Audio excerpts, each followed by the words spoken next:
عدت کے دوران سر کے بال کاٹنا۔ اگر کسی کے 4 مہینے 10 دن کی عدت میں سر کے بال بہت زیادہ الجھ گئے ہوں اور وہ بالکل سلجھ نہ رہے ہوں تو کیا ان بالوں کو کاٹ سکتے ہیں؟ زینب صاحبہ انڈیا سے۔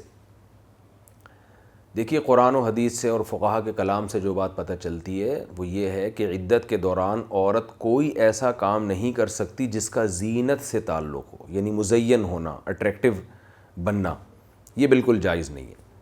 جیسے سر میں تیل لگانا، اس میں خوشبو بھی ہوتی ہے، تیل میں بال سلجھ بھی جاتے ہیں، فقہا نے منع کیا ہے تیل لگانے سے، ناجائز قرار دیا ہے۔ لیکن اگر کسی کے سر میں تکلیف ہے یا کوئی بہت زیادہ الجھن ہو رہی ہے، رہنا مشکل ہو گیا ہے، تو پھر تیل لگانے کی فقہا نے اجازت دی ہے۔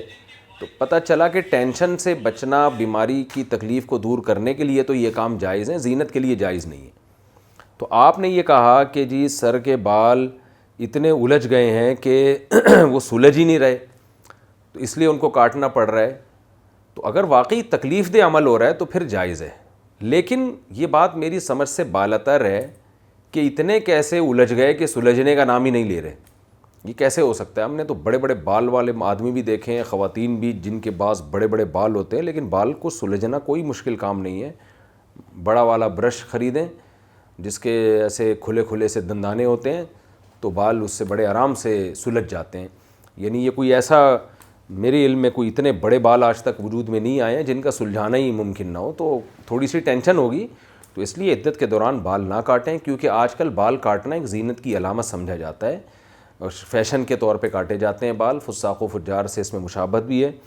تو آپ یہی ہے کہ احتیاط اسی میں ہے کہ بال کاٹے بغیر ان کو سلجھانے کی کوشش کریں، انشاءاللہ سلجھ جائیں گے۔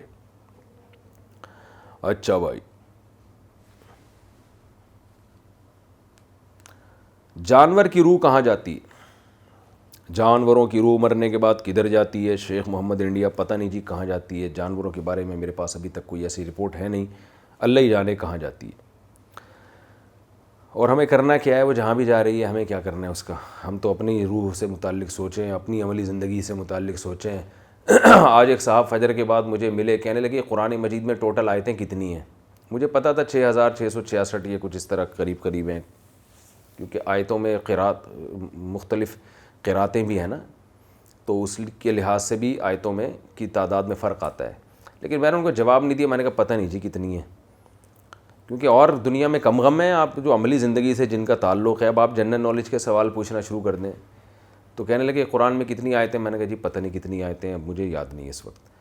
پھر وہ ایک اور اسے، وہ بوڑھے میاں تھے، تو اس لیے میں بہرحال ادب سے ان سے ملا، اگر کوئی جوان ہوتا تو میں اس کو تھوڑا تنبیہ کرتا کہ کیا پوچھ رہے ہو یار، کوئی ایسی باتیں پوچھو جن کا عملی زندگی سے تعلق ہے۔